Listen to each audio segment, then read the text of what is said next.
If you have a smart speaker, you have access to the entire world of NPR and St. Louis Public Radio.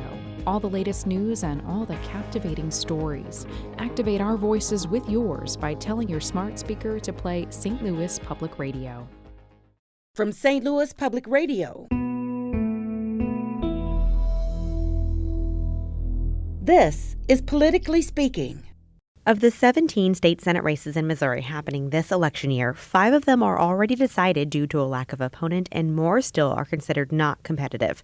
The same cannot be said for the race for Missouri's 24th senatorial district, a seat currently held by a Democrat, but due to redistricting is likely the one seat Republicans could possibly pick up. Democratic candidate House Representative Tracy McCreery is facing Republican opponent George Haruza, who will be a future guest on the show. But on this episode of Politically Speaking, McCreery speaks on her candidacy to keep that Senate district blue, what she's hearing from voters, and her thoughts on the upcoming special session. Let's hit the music. This is the Politically Speaking podcast, the definitive show about Missouri politics. We have to talk about things that matter to people. I've tried to bring that same aggressive iconoclast style with me to the United States Senate. I think my district is a model for the state. We put Missourians first. You just kind of have to find the common ground with people. I believe that this district deserves someone who represents their values. After I came back to St. Louis, I started thinking that I could have a bigger role on the change that I wanted to make.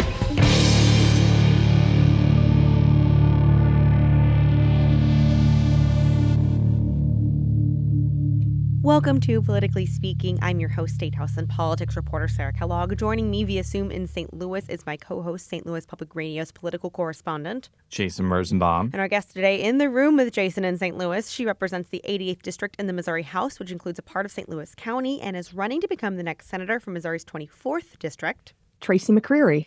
Thank you for joining us on the show, Representative. Before we get started, I just love it if you reminded our listeners about your district and, where it covers and who you represent. Well, the 88th State Rep District is in mid-St. Louis County, so it includes Olivet, Ladue, Creve Coeur, Town and Country. It goes all the way out to what feels like East Chesterfield, if there's such a place. It basically runs, the state rep seat that I have been in for 9 years runs down Olive and down I-64 from Olivet to Chesterfield. Yeah, and kind of being grandfathered into the fact that you served 9 years and not 8, but you are term limited. So why did you decide to run for the 24th district seat? Well, in the State House, I have been very successful. I've been able to get things done, even though there has been a Republican majority the entire time I've been in the State House, Republican supermajorities in both the House and the Senate chambers. I have been able to get things done, work both behind the scenes, but also very publicly, and partnering with folks to make sure that the public schools were taken care of, to work on increasing teacher pay. I'm really proud of the work that I've done in the agriculture realm. I think that is an important industry, not just to rural Missouri, but also to St. Louis County, the district I hope to represent. I've also been very outspoken in the past in support of Medicaid expansion. I worked really hard to get that onto the ballot, and now continue what feels like the annual battle to make sure that the funding is in place for that. Were you surprised by how the court panel drew this district? Not really. This is what happens when gerrymandering is allowed to happen. The courts received a lot of suggestions for what the district should look like. It basically runs the new state Senate District 24, which is currently held by Senator Jill Shoup. The lines that will go into effect next year, that district runs up and down I-270, basically, in St. Louis County. So it includes places like Maryland Heights, De Pere, Kirkwood, Fenton, Sunset Hills. It does not include your house in Olivet, though. But you are allowed to run for this because the old 24th district included it. What are you going to move to one of the cities in the district if you win this race? Well, I've served within the 24th state Senate district now for close to 20 years. I worked for State Senator Joan Bray, which is where I met you years ago when you were a student. I served as a district aide in Senate District 24 for 8 years on behalf of Senator Joan Bray. I've lived and worked and, go to the doctor and work out and everything all in the existing 24th district. And of course, as I said at the top of the podcast, I've been a state rep in this within the Senate district now for 9 years. So even though the Judicial Redistricting Commission drew my house a block out of the new district.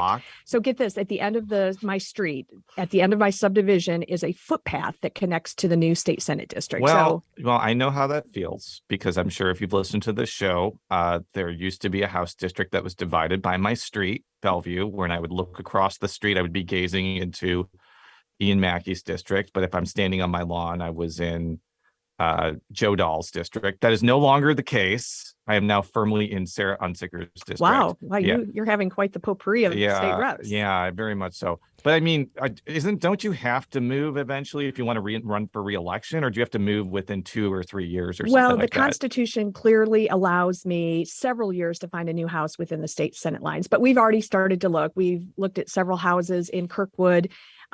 We are actively looking. So, I think the analogy that a lot of your listeners will understand is more than 20 years ago, we were living in St. Louis City, and my husband had this amazing job that he loved out at MasterCard. And it was when, MasterCard had moved way out to O'Fallon. So we moved to St. Louis County, to Olivet 20 years ago, so he could follow his passion and do the job he liked at MasterCard. And that is what I hope to be able to do as well. So I will be finding a new home within the new district so I can follow my passion as well. I'm just imagining you kind of walking your footpath and taking Zoom interviews from your bench and being like, I'm in my district, I promise. But well, I mean, that is where I realize you can really see gerrymandering in real life, quite honestly, because if I had lived at the end of my subdivision, I could have had a tree house that hung over into the 24th state Senate district. Do you think somebody told the judge panel to do that specifically, and the judge panel just did it without thinking?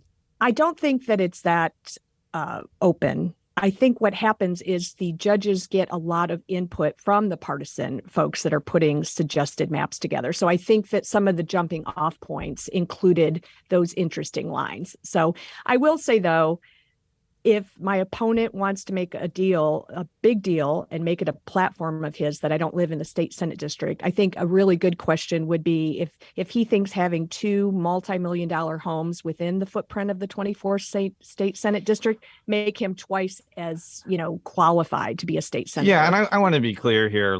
If this was a situation where you were a St. Louis City rep and you were trying to run for it, that'd be one thing. But stuff like this happens all the time. So if it becomes an issue, it's an issue, but it is reality. Back to you, Sarah. How has the way it's drawn changed your strategy at all? Because it's likely that the 24th district might be the only seat that the two parties target this year. So kind of how does that change the dynamics? How has it changed your strategy? Well, this race is definitely the only truly competitive state Senate race this cycle. So as a reminder, there's 34 state Senate seats. Half of them, so this year all the even numbers are open. So there were 17 seats that were open this year. Most of them were decided on August 2nd during the primary election. So this is one of those races where it will be decided on November 8th, 9 weeks from when we're recording this. But it hasn't really made much of a difference. I've been out in the community, so active in the community, and people in this state Senate district share the same concerns and passions that I do. And I think I'll be a really great fit for state senator for the folks that are in this footprint. Moving on to issues, what has been the biggest issue you've seen while campaigning so far? That's a great question. And of course, each family, each voter is unique, which is why I take time at the doors to, I talk a little bit about myself, but then I'm always excited to find out what issues are important to that particular voter. But I will say, the responses that are resonating the most and what people are most concerned about is I'm a big supporter of our public schools. I want to make sure that we respect local control for our schools. Some of the finest schools, not just in Missouri, but in the region in our country, are within this state Senate district. So my support of supporting the schools, the educators, and making sure that local school boards can do what is best for their districts really has resonated. I'm a big supporter of common sense gun safety. That's really resonated as well. Sad to say every day there's seems like there's another tragic shooting in the news. So folks are very, very tuned in to Missouri not continuing to loosen its gun laws. And also a big issue that is talked about not just by women, but men as well, is I have a long track record of protecting a woman's right to reproductive health care, including abortion. And that's been on the minds of voters as well. Well, let's talk a little bit about that, because Missouri now has banned abortion in pretty much every instance except for medical emergencies. And there is a thought that backlash over that could help Democratic candidates like yourself. Are you hearing from people at the doors that they're energized about that issue? I definitely feel like voters are energized. I know from my gut, but also from the data that people in St. Louis County are pro-choice. These are people that are compassionate, and they also don't think that it's their place to tell another person what they can or cannot do.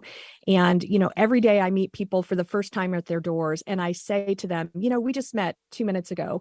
I don't think that I, as an elected official, should be able to put a law into place that tells you and your family what you can and cannot do. And I want the government to stay out of that very, very private decision. And that resonates with folks. There was a really interesting polling result recently that showed that 75% of respondents wanted rape and incest exceptions to the abortion ban. There is none right now. And 48% would vote for a hypothetical initiative to repeal the abortion ban altogether. But the same poll showed that Eric Schmidt was leading by 11 points, and Eric Schmidt signed the trigger law and made it go into effect. And Trudy Bush Valentine is making opposition to it a key part of the campaign. Like, where's the disconnect there? Because those two polling results make no sense to me. Well, I think that it just shows that voters are complex human beings, just like all of us. Most people are not one issue voters. And so, people are looking at all kinds of things. But I do think that Trudy Bush Valentine's campaign is doing a great job of differentiating her from Schmidt. And I think that as the November 8th election draws near, more and more voters will see that contrast. You also mentioned public schools, which has been in the news a lot, probably over the last 2 years, whether because of pandemic related things, our diversity curriculum. What's kind of the general thing people are saying about their school districts? Because I think that even people that support public schools over the last 2 years have had some issues with how certain things have gone. So I imagine that they conveyed that to you. So what are they telling you? Well, there is a concern that we are losing teachers and folks that work as support staff in the schools. And because it has been a tough couple of years for those that are working with our kids at all levels. So there is concern there. But I also, when you walk around, you see these cute signs in people's yards that say, welcome to kindergarten, or, a future home of a future cougar or whatever. And these families all up and down I-270 through some of the most amazing school districts are very, very proud of their schools. And they want to make sure that politicians in Jefferson City are not trying to pass one-size-fits-all laws that will negatively impact their schools. So there's a lot of pride in their local schools, and they want to be able to often the school board member lives a block or two away from them. They want to be able to pick up the phone and talk to the school board member and have something happen quickly, and not have Jefferson City politicians dictating things. Is there anything that the state can do about inflation? The tax cut that we're going to talk about later in the podcast is being pitched as a way to combat inflation. Well, it's a very complex issue. I'm always looking for ways that we can do things in Jefferson City that make things better for folks at home. I'm highly sensitive to low income folks and folks on a fixed income being nickel and dimed out of their homes. So there are things we can do in Jefferson City that help bring costs down, including making sure we're doing things that support the agriculture industry. The special session has some things in there that could help make costs a little bit lower for Missouri's farmers. And ultimately, those are costs that would not get passed on to our constituents.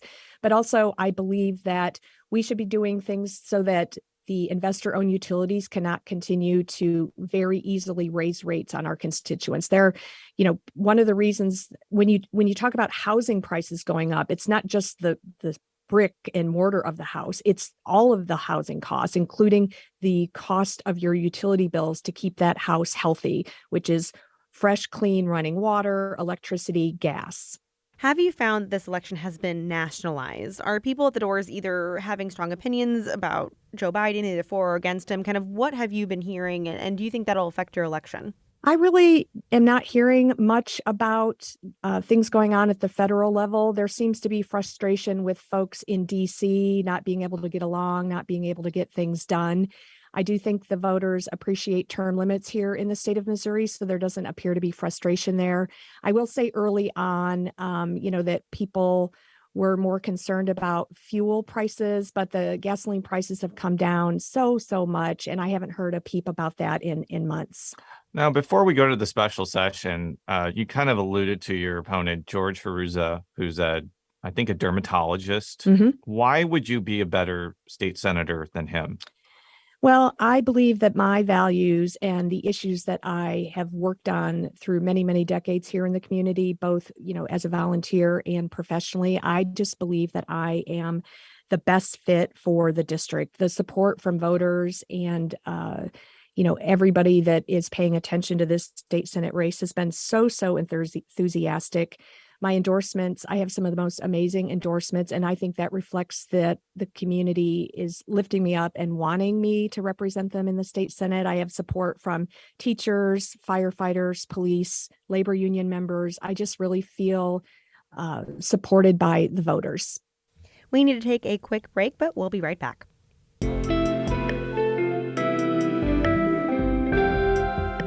The Gateway brings you the day's news each weekday from around the St. Louis region and the state capitals in Jefferson City. Our schools are accredited.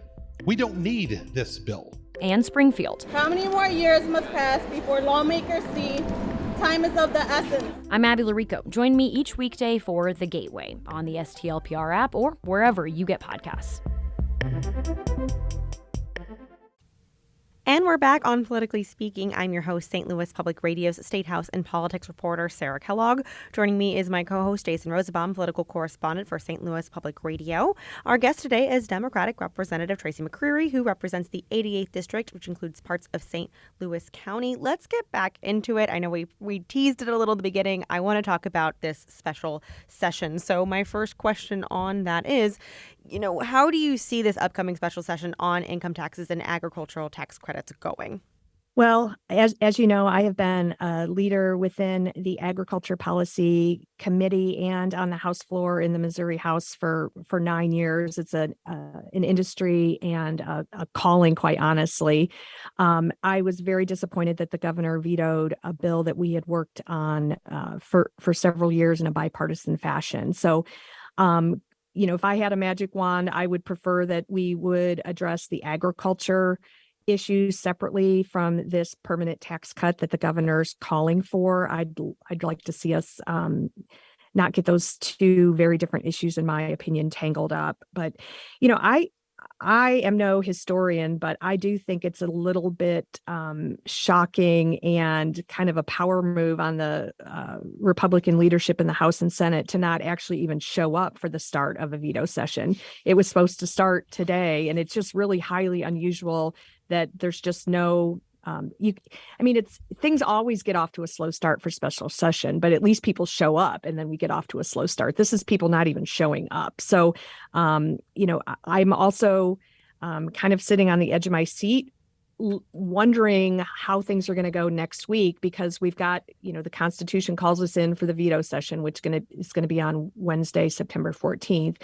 And then we're throwing in the drama of this special session dealing with agriculture and a permanent tax cut. But the elephant in the room on that is I am not sure what's going to happen over on the Senate side with the conservative caucus. I think that adds an interesting element of drama. You've touched on so many things. I guess I'll just start with, why do you think there is this delay? And do you think this serves kind of as an omen for the special session? Well, if I was in the executive branch, I think I would be quite concerned with this delay. I just find it hard to believe that there wasn't a bill that was already drafted and ready to be looked at. That's supposedly the reason why there's a delay, but I don't see how you can travel around the state and be touting something but not have any of the policy written down and captured on paper. So it just seems like an amateur mistake if that's really the reason that we're not getting ready to go. Is there a scenario where you feel like this doesn't get accomplished, what Parson wants to get done? Yes, I think there's definitely a scenario for that. And what's interesting is although folks didn't show up for the special session, that doesn't mean that the clock didn't start ticking. So under our state constitution, a special session can last no more than 60 days, which means the latest this special session could end would be November 5th, which is 3 days before the November 8th general election. So we are queued up to have a really interesting fall, I think. Have you met or heard from Governor Parson about the special session? If so, what has he said about the topic? I have not. There's been no outreach. Now, you said you've been heavily involved in ag issues throughout your legislative tenure. How do you view the situation over the agriculture tax credits? I know you touched on that in your earlier answer, but can you explain what the problem is from your understanding? Well, we put together an omnibus agriculture policy bill early in session in the House. And those were the things that as House leaders, we thought we could get across the finish line because it contained things that were non-controversial. In fact, that bill flew out of the House with very little opposition. It included agriculture incentives that would benefit meat processing, biodiesel products, urban farming, family farms, a whole plethora of things. But in order to get a package like that out of the House, there was one senator, my understanding, I should say, is there was one senator who insisted that the credits expire in 2 years, where our governor wanted some of the credits to expire, to be good for 6 years and not need to be renewed for 6 years. So we have the competition between a 2-year expiration versus a 6-year expiration. You mentioned, the wanting it to be at 2 years in the Senate. So do you think 6 years is a heavy lift for the House to convince the Senate to extend it to 6? I don't think so. I think that there's one or a handful of senators that need to be convinced of that. You don't have to be a leader in business to know that sometimes these tax credits, there needs to be a longer time frame so that there can be certainty in the market and certainty for these agriculture producers. And I think that's the 6 years to me just seems to be best practice, what we really should be doing. But that being said, there were things that absolutely had to pass, and I could live with the 2-year expiration just in order to get it across the finish line. The thing about being in the minority party in the state of Missouri is you have to be willing to accept things that aren't perfect just because it's the right thing to do. Do you, how will the ag credits help small farmers? I don't mean, family farms, because a lot of those are corporations held by a family. How will these ag credits help farmers growing specialty crops on land of less than 200 acres or livestock producers that may only have 50 head of cattle? Well, one of the growth markets for agriculture includes being able to expand our meat processing capacity. So that would be a huge win for the state of Missouri. Right now, a lot of our meat, the animals get sent to another state for finishing and processing. And that's an opportunity for growth for the state of Missouri, and it would benefit all corners of Missouri. It's not just, again, this is not just something that would benefit rural Missouri.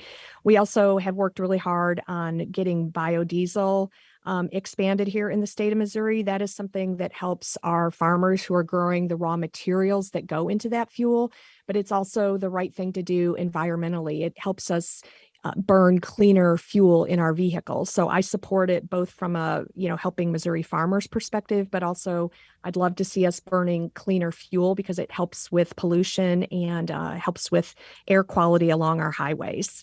There's also something in that bill dealing with urban farming.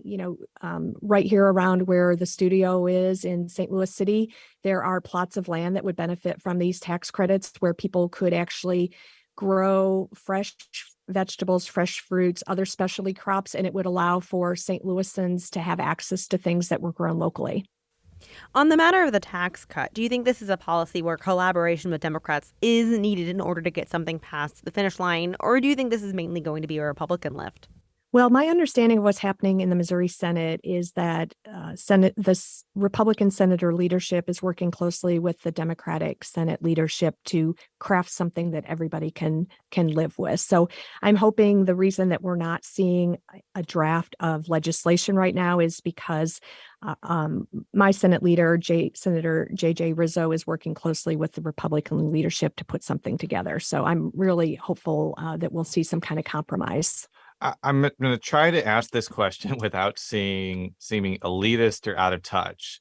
But when I did the math on how much of a tax cut I would get from this, and me and my wife make a little over $100,000 a year, it was like $750. And my view of that was like, that's really not a lot of money. It doesn't pay for 1 month of daycare. It may pay for a couple extra trips to the grocery store. But if that's unimpressive to me, then if you have a lower income where you're only getting $100 out of this or $200 out of this, you're probably even less impressed than I am.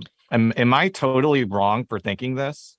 I don't think you're wrong. And the thing about being an elected official is we represent everybody. And so I have to also think about folks that are on limited or fixed incomes as well. So one of the pieces of data that I've just been really percolating on is Missouri families in the bottom quintile of income pay almost 10% of their income in state and local taxes, which is just shocking to think about that, 10%. And then you add in, we were talking about energy burden earlier. There are people that live in our communities, both rural and urban and suburban, that are paying 5 to 10% of their income on energy needs. So you're starting to very quickly see where people's income is eaten up with utilities and with taxes. So you're right. I don't think you're being, I think you're looking at this in a very realistic way. For Missouri's wealthiest families, the top 1%, they pay just 6.2% of their income towards taxes. So you can really see the disparities there. We have to do something that's going to also help working families here in Missouri. So what would you like to see passed as tax relief? Is there an income tax cut or maybe a one-time thing that is different from cutting the income tax from where it is now to 4.8%?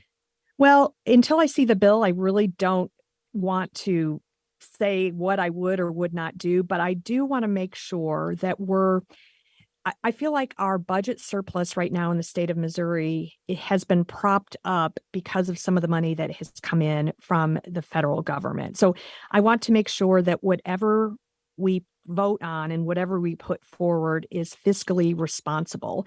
And that is a tightrope that we walk. But we could do an entire podcast on what happened in the state of Kansas when they were trying to do something similar to this. So I want to make sure that whatever we do, that it doesn't lead to cuts to state services like what happened in Kansas. You've given us a wonderful transition because the same day Parson announced his framework for the session and the tax cut, the Missouri Budget Project released a statement criticizing the tax cut, saying the recent influx of temporary federal dollars is what caused Missouri to have this much of a surplus. So do you agree with this? And would a tax cut this size be sustainable?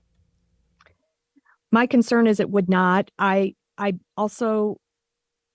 So I've worked in that building long enough now to see that the impact of term limits is there are folks making decisions that are going to be long gone, termed out, or just decide not to run. And there's not really a long-term focus on doing what's best for Missourians' long-term health. I see us making a lot of decisions that short-term are easy, but long-term can be harmful to the state. A great example of that is, I've talked to people every day who have children that have special needs and they need a caretaker, and there's 100% turnover in their caretakers. And it's simply because we're not paying these folks a wage that is respectful of the work that we require them to do. So, we have people that are doing very, very important work in our community, doing it in the schools. We have folks that are working in houses that take care of folks with severe disabilities, and we need to figure out a way as Missourians, as taxpayers in the state, to be able to meet our obligations to folks that are counting on us. Yeah, how do you make sure whatever tax cut does get passed doesn't make it difficult to fund vital services going forward? Well, that's where you have to have a long-term focus. And, that remains my concern. I want to see the projections for this, not just for the next year or two. We have to be looking at the impact on these things for decades down the road. And don't forget, we have a tax cut that we passed several years ago that has not even been fully implemented yet. There's different benchmarks that happen before the tax cuts kick in. So we have many, many balls in the air on this, and we cannot just look at this bill during special session in a vacuum. We have to look at everything that's going on around us. To play devil's advocate, though, I mean, from the Republican side, from philosophically, they may be like, we have so much money in the bank, and given that we're going to be getting billions for infrastructure, we can't just like take that surplus and spend it on transportation or something like that. And we just sort of run out of things to spend it as far as one-time money goes. Like, what would you say to that? Well, I would say that maybe some of these decision makers need to get out and start talking to real people and real families. There are plenty of things that we should be investing in, including people that are taking care of our seniors, people that are taking care of those with different kinds of disabilities. And we are not meeting our basic obligations. And these decision makers need to get out and go talk to people on their doors. Now, trust me, like nobody's a bigger advocate for increasing money for kids with disabilities, especially as I am. But if we're talking about money that's in a surplus and that will be gone after a certain amount of time, why would we devote money to hiring people when we may not be able to pay them when that money's gone? I hear what you're saying. Well, that's where we've got to figure out a way to make it all work. I truly believe that Missouri's best days are coming down the road. We're not going to give up. We're going to continue to see growth. There are so many things we could be doing that would grow Missouri's economy. And I wish that leaders in the House and the Senate would focus on some of those things, and the problem would take care of itself. So the last couple of questions are more about the election in general for Democrats. I know you're focusing on your own race, but I think that a lot of what happens in your race depends on a lot of other things. How do you think like the U.S. Senate race between Eric Schmidt and Trudy Busch Valentine will affect Democrats? Like there is a feeling among observers that even if Trudy Busch Valentine gets some momentum, it's still an uphill battle, and you may not be able to depend on her coattails. You may have to run your own race. What's your thought on that? Well, we are very much in a partnership together. I think Trudy Busch Valentine is doing a great job of getting out and talking to voters and meeting with people. She's been she did a tour of northern Missouri over Labor Day weekend. I spent some time with her yesterday downtown St. Louis at the Labor Day parade. She just exudes warmth and personality. She's so authentic. And I think the more people that meet her, the more people will be excited about supporting and voting for her. And I do think there's going to be wind at her back and my back as it relates to a woman's right to choose. Do you think we talked about let me rephrase that. Are you surprised that your Senate race is the only Senate race that's considered competitive? Because in other years that have been like 14, 18, there's been multiple contests that have been kind of seen as targeted. But this one seems like the 24th seems like the only one this year. Are you surprised by that? Well, that's what happens. Some of these districts are drawn so that the real contests are going to be either the Democratic primary, or the Republican primary. I will say in 2 years and then 4 years from now, we'll have several competing competitive races. So this, I think, is just an anomaly. So there is some optimism among House Democrats that they may be able to gain some ground this year. Like I would say the redistricting map, which was actually not done by judges, it was actually unanimously agreed upon by the parties, which trust me, Sarah knows that I'm really into redistricting. I was very surprised by that. As were we all.